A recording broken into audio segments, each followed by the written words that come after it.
We're starting a new series, the Ma'amar Sod Etzba Elokim. So this is from Rav Shimshon Ostropoli. He wrote a Ma'amar, he wrote a little treatise on a work on some writings of the Arizal about Yetziat Mitzrayim. So who is Rav Shimshon Ostropoli?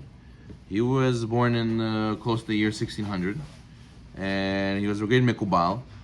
And the Chozeh Lublin writes that he believes that he was Mashiach ben Yosef.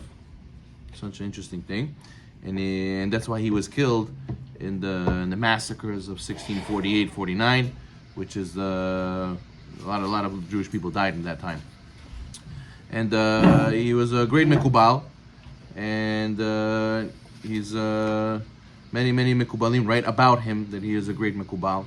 So it's a minhag. Actually, it's a minhag to study his ma'amar on Erev Pesach, and right before Pesach to study it.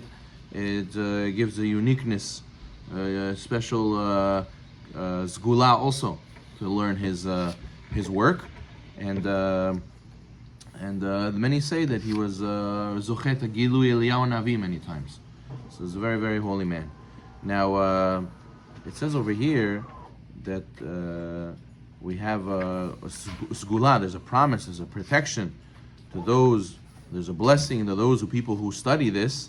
He says that he says like this.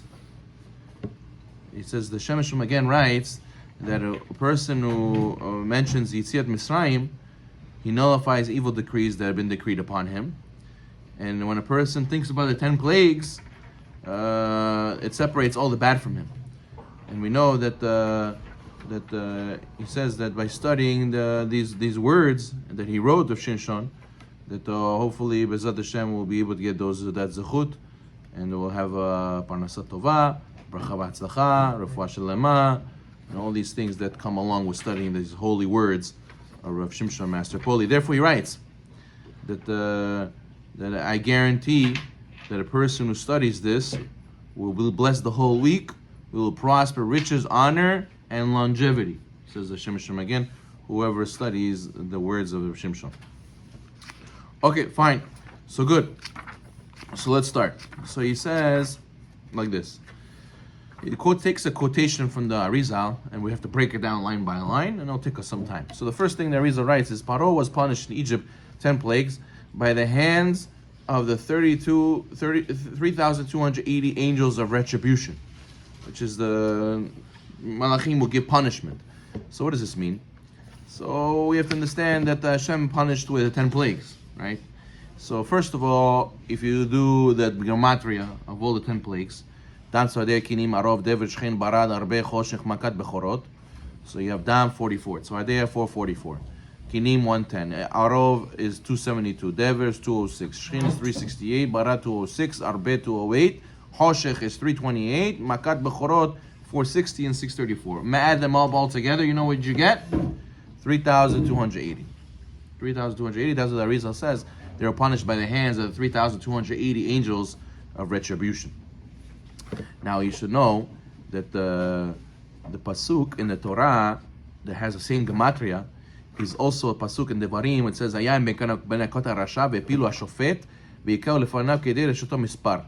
if it shall be the wicked one is liable to lashes, the judge shall bend him down and hit him on his front according to his wickedness and number. The Torah says what happens if a person doesn't sin? He gets lashes, right? He gets hit. Now, if a person takes the words of this pasuk and do the gematria from each word, you come out with 3,282.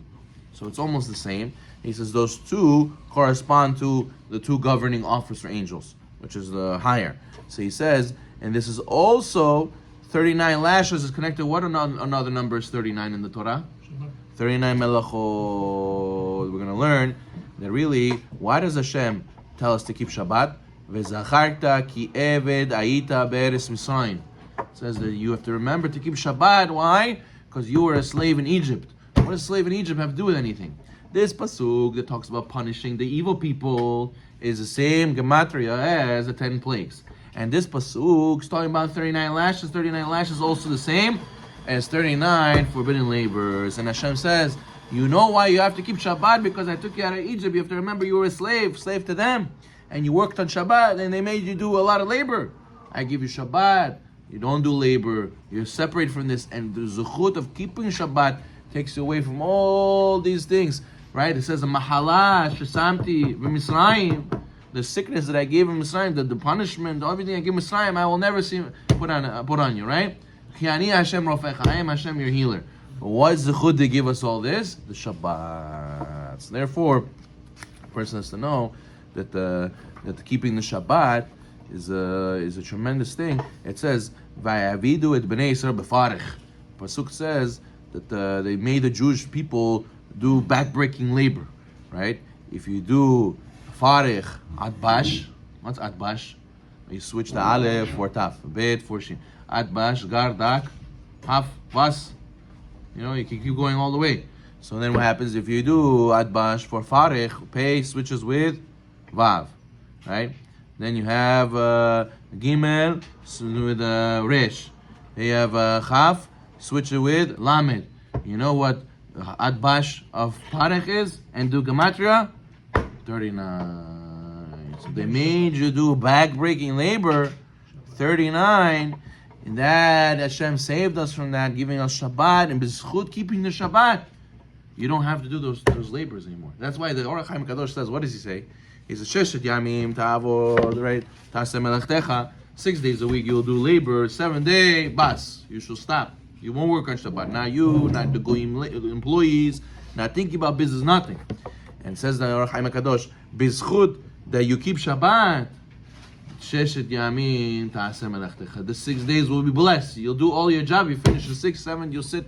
You won't be worried about business. Because if you had enough money, you won't be worried about the 6 days a week. I can take 1 day off. What's the big deal? So therefore, when a person thinks he has to work on Shabbat, he thinks it's not enough. What happens? You never left Mitzrayim. You never left Mitzrayim. You're still thinking like in Mitzrayim. You're thinking limited. You're thinking that I have to work for Paro. And this is what Shimshon is going to speak about in the coming days.